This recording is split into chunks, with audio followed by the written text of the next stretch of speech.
Sljedeća pojedinačna rasprava uvažena zastupnica Marija Selak Raspudić.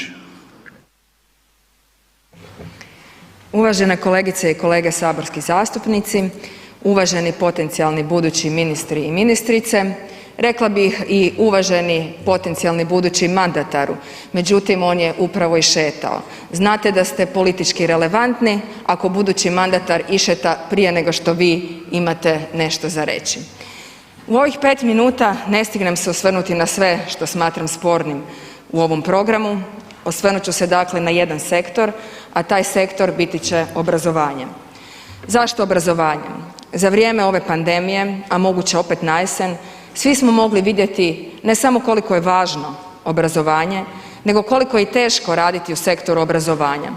To nisu vidjeli samo oni koji su u njemu direktno zaposleni, a to su neki od nas, nego su to vidjeli i svi roditelji koji su odjednom morali postati obrazovni stručnjaci i preuzeti glavnu odgovornost za brigu za obrazovanje svoje djece.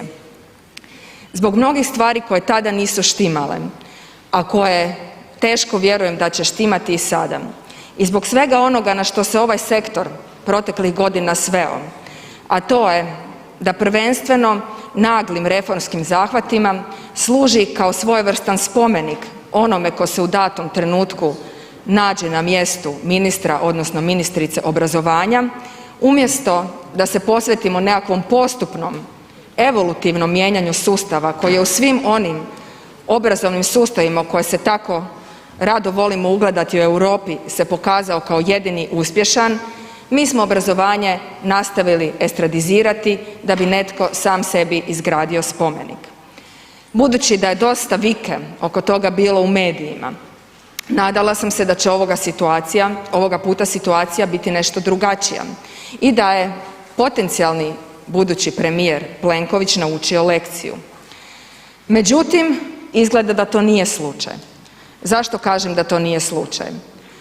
Zato što bi čovjek očekivao, nakon sve te strke koja se događala proteklih godina, da će ime potencijalnog budućeg ministra, odnosno ministrice obrazovanja, biti prvo na ustima premijera, odnosno da će čekati kao zapeta puška da konačno može postaviti svoga čovjeka na čelo tog resora, mi smo opet to ime najduže čekali, što sugerira da očito opet rješenja nije bilo. A to sugerira i činjenica da je i sam potencijalni budući ministar Fuchs govorio o tome da nije siguran, odnosno da ne želi prihvatiti tu funkciju ranije.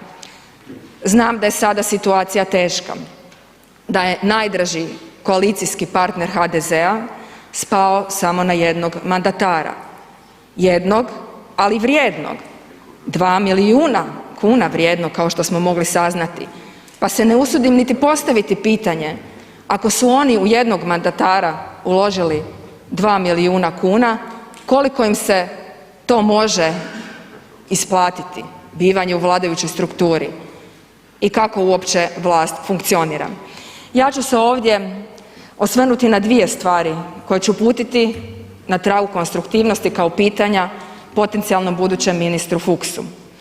Prije 10 godina radili ste prijedloge zakona koji su na kraju završili gotovo jednoglasno s prijezirom u akademskoj zajednici, bili su odbačeni. To ne bih smatrala osobito spornim jer vi ste imali svoju viziju, ona nije bila prihvaćena, demokratski procesi su nalagali da se s tim prijedlozima stane.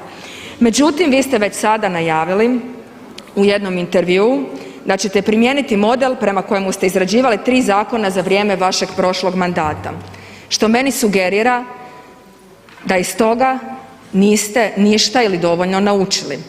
U tom smislu ja apeliram da se u ovakvoj kriznoj situaciji u kojoj se obrazovanje nalazi ne poseže opet za starim rješenjima koja su se već pokazala problematičnima, nego da u konstruktivnom duhu gradimo nešto oko čega zaista možemo postići širi konsenzus.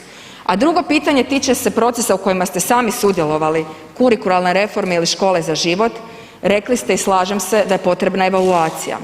No kako ja mogu vjerovati da ste vi spremni za nepristranu evaluaciju kad ste sami sudjelovali u imitaciji evaluacije koja se događala za vrijeme prošle ministrice Divjak, koja je provodila evaluaciju niti 2 mjeseca nakon što je reforma stupila u klupe i niste se povukli iz tijela u kojima ste tada bili prisutni, a sada kažete da ćete zaista potruditi se da ta evaluacija nastupi da bismo onda mogli nastaviti ili stati s ovim procesima koji su se pokazali nekvalitetnima za sustav obrazovanja. Hvala. Imamo jednu repliku, uvaženi zastupnik Nino Raspudić. Uvažena zastupnice Selak. Čekaj. Uvažena zastupnice Selak Raspudić. Jel mogu? Molim ponovo vrijeme jer sam ometen bio ovom zvonjavom. Jel mogu? Pa govorite cijelo vrijeme. Nema čuđenja, ovo je Vlada kontinuiteta. Ovo je Vlada koju je najbesramniju i najvjerolomniju političku trgovinu koja se dogodila, gdje su ljudi glasali za jednu lijevu koaliciju koju je teglio SDP, a onda se dio HNS-a odlomio i formira vlast sa HDZ-om, a Ministarstvo obrazovanja je iskorišteno kao smokvin list jer je HNS-u bilo tobože silno stalo da se nastavi reforma obrazovanja.